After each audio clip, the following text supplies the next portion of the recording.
Assalamualaikum warahmatullahi wabarakatuh. Berjumpa untuk perdana dengan kami, tim guru MGMP mata pelajaran kimia SMK Muhammadiyah Kajen. Sebelumnya kami mengucapkan selamat kepada kalian yang telah diterima di SMK Muhammadiyah Kajen ini. Seperti kita ketahui bersama bahwa bangsa kita masih dilanda musibah berupa COVID-19 atau Corona, sehingga semua tatanan di negara ini berubah, termasuk dalam hal pembelajaran. Sehingga pembelajaran yang akan kita lakukan, pembelajaran model daring atau online.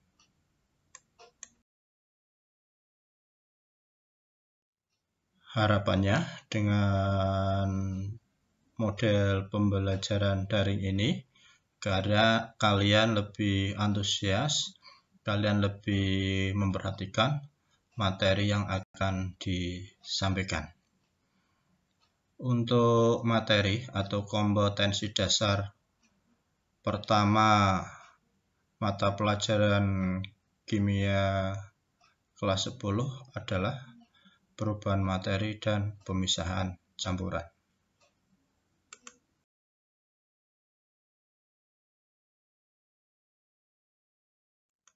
Sebelumnya akan kami sampaikan tim guru MGMP mata pelajaran kimia.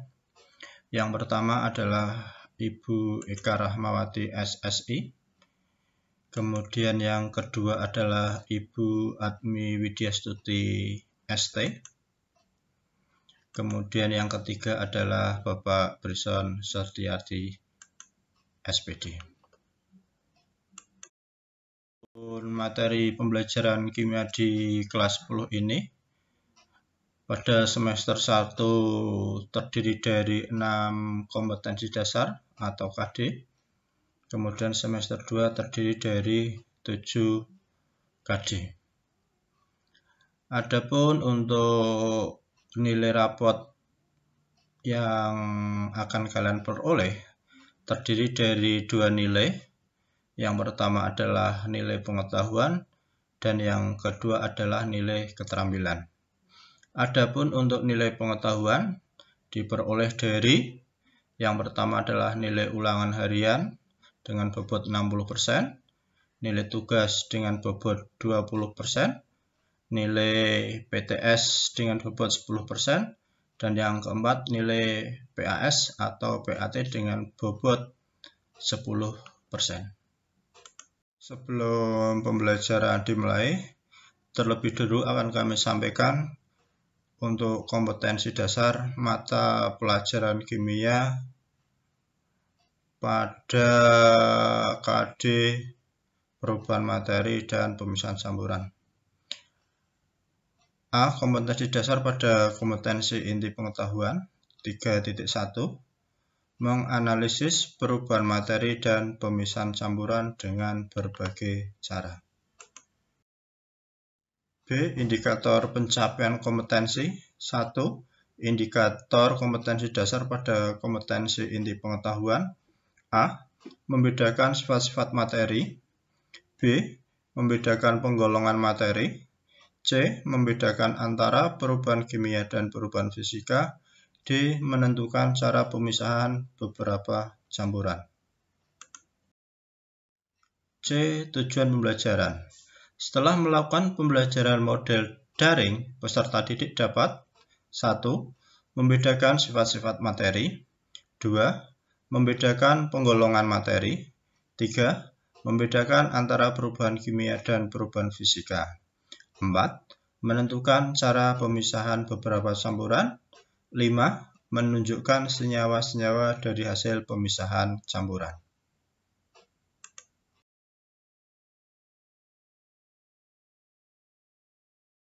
Materi perubahan materi dan pemisahan campuran.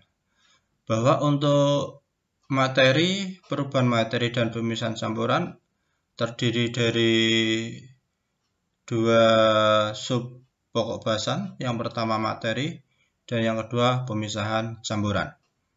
Untuk materi sendiri terdiri dari 5 pokok bahasan. Yang pertama adalah pengertian materi, yang kedua adalah energi, dan yang ketiga adalah sifat materi. Dan ini akan disampaikan pada pertemuan pertama. Adapun untuk materi pembelajaran yang berikutnya, perubahan materi dan penggolongan materi akan disampaikan pada pertemuan yang kedua. Dan pemisahan campuran, dalam hal ini adalah cara-cara pemisahan campuran, akan dilaksanakan pembelajarannya pada pertemuan yang ketiga.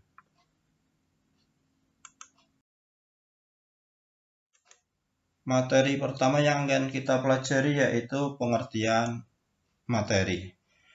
Alam semesta yang sungguh luar biasa kompleks dan luasnya ini memiliki keteraturan struktur sebagai wujud kebesaran Allah Subhanahu wa Ta'ala. Ternyata keteraturan ini tidak hanya terjadi pada alam mikro saja, secara mikro pun Allah sudah merancang semua berlangsung dengan sangat teratur. Hal tersebut merangsang para ilmuwan untuk mengetahui lebih dalam penyebab keteraturan tersebut. Tersusun atas apa sajakah alam semesta beserta isinya.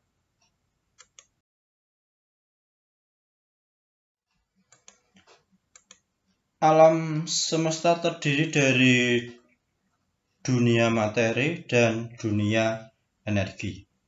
Materi merupakan penyusun segala macam benda, sedangkan energi adalah segala sesuatu yang menyertai perubahan materi. Pada hakikatnya, setiap materi mengandung energi, dan materi yang mengalami perubahan akan disertai dengan perubahan energi.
Dalam ilmu fisika atau ilmu kimia, materi bisa didefinisikan sebagai segala sesuatu yang menempati ruang dan memiliki massa. Definisi tersebut menyatakan dua sifat dasar materi, yaitu menempati ruang dan memiliki massa. Menempati ruang artinya bahwa materi tersebut mempunyai volume. Memiliki massa artinya bahwa materi tersebut bertahan terhadap suatu gaya.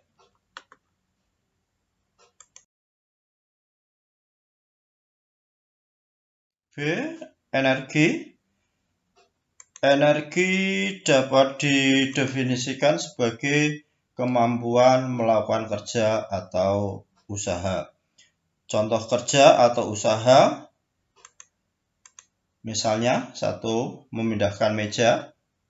Kemudian yang kedua, mendorong mobil.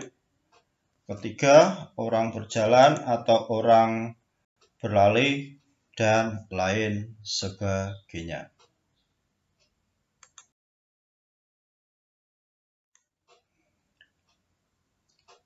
Energi dapat digolongkan ke dalam beberapa macam atau macam-macam energi. Yang pertama adalah energi kinetik. Energi kinetik dapat diartikan sebagai energi yang terkait dengan gerak. Contohnya, mobil yang bergerak. Kemudian yang kedua, misalnya peluru yang dilontarkan. Dan lain sebagainya. 2. Energi potensial. Energi potensial dapat diartikan energi yang berkaitan dengan jarak atau ketinggian. Contohnya adalah air waduk. Semakin tinggi posisi air waduk, maka semakin besar pula energi potensialnya. Kemudian contoh yang kedua, pegas yang ditekan. Semakin besar tekanan yang diberikan, semakin besar energi potensialnya dan semakin banyak kerja yang dilakukan. Kemudian contoh yang ketiga, misalnya buah apel yang jatuh. Semakin tinggi posisi buah apel, maka efek jatuhnya akan semakin menyakitkan. Energi dapat berubah dari satu bentuk ke bentuk lain, tetapi tidak dapat dimusnahkan atau tidak dapat diciptakan. Dengan kata lain, energi bersifat kekal. Pernyataan tersebut bisa dirumuskan menjadi hukum yang dinamakan dengan hukum kekalan energi yang berbunyi energi tidak dapat diciptakan dan tidak dapat dimusnahkan. Energi hanya dapat diubah dari bentuk satu ke bentuk yang lainnya. Ini bisa kita lihat pada perubahan energi listrik menjadi energi panas atau energi cahaya pada lampu listrik.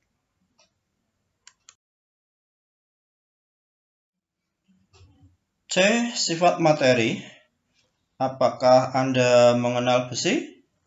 Besi merupakan logam yang paling banyak ragam penggunaannya. Besi digunakan untuk rangka jembatan, kemudian untuk pagar, untuk sepeda, untuk kendaraan bermotor, dan lain sebagainya. Sifat apakah yang dimiliki besi sehingga relatif banyak digunakan? Di antaranya yaitu karena besi tergolong kuat dan mudah dibentuk. Berbeda dengan kayu yang mudah terbakar, besi tahan api serta mempunyai titik leleh yang relatif tinggi. Namun demikian, ada kelemahan dari besi yaitu mudah berkarat, khususnya dalam suasana lembab. Coba perhatikan kembali sifat-sifat besi pada uraian di atas, yaitu relatif kuat, mudah dibentuk, mudah berkarat, tidak mudah terbakar, dan titik lelehnya relatif tinggi. Sifat-sifat seperti kekuatan, titik leleh, dan kemudian untuk dibentuk kita sebut sebagai sifat fisis. Sifat fisis materi menyatakan keadaan atau penampilan fisik materi itu. Adapun sifat materi seperti mudah berkarat atau mudah terbakar kita sebut sifat kimia. Sifat kimia merupakan kemampuan suatu materi untuk berubah menjadi materi lain.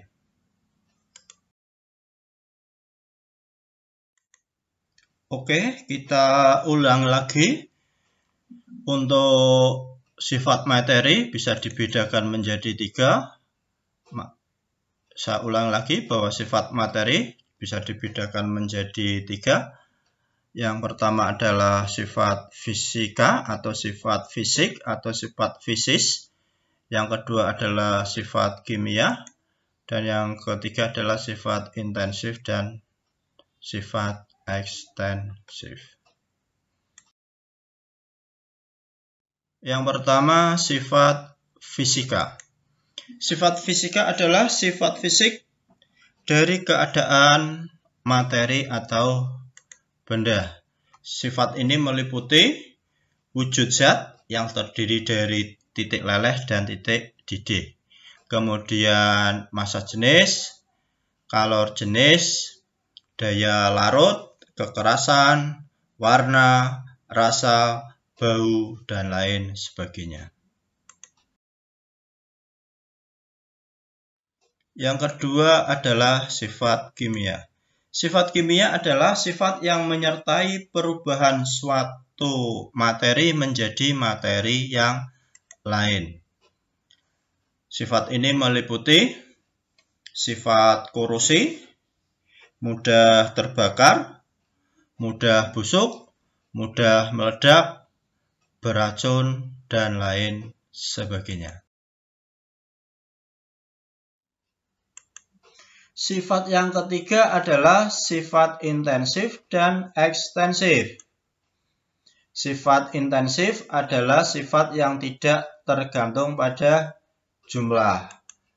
Misalnya, warna, rasa, massa jenis, titik leleh, titik didih.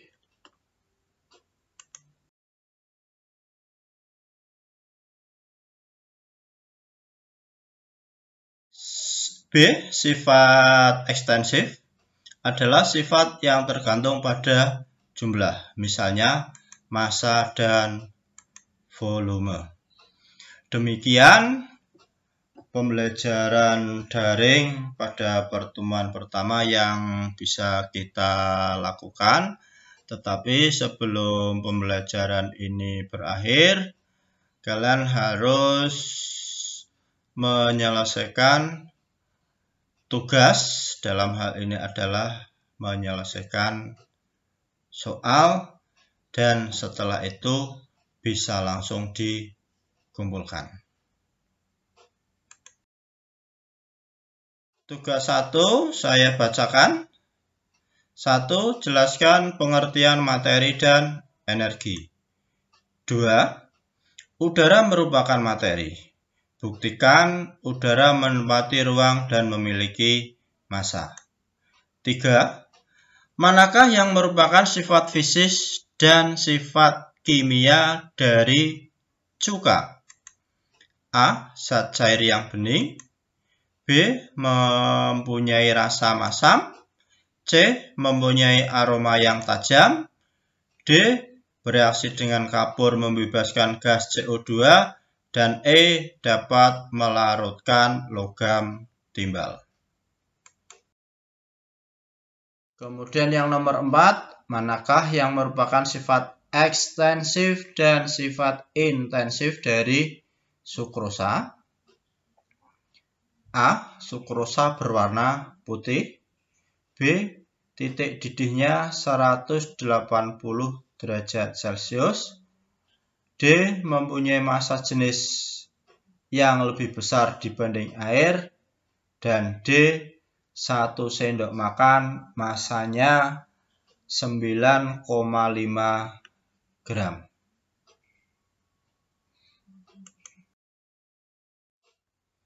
Cara pengumpulan tugas. 1. Jawaban ditulis, kemudian difoto dan dikirim ke aplikasi ELIP SMK Muhammadiyah Kajen dalam format gambar, bisa berupa JPEG atau dalam bentuk yang lain, kemudian bisa juga dalam format PDF. Kemudian pengumpulan tugas juga bisa dilakukan dengan cara yang kedua. Jawaban diketik komputer dan dikirim atau dilambarkan ke aplikasi ELIP SMK Muhammadiyah Kajen dalam bentuk format dokumen. atau Microsoft Word atau dalam bentuk PDF.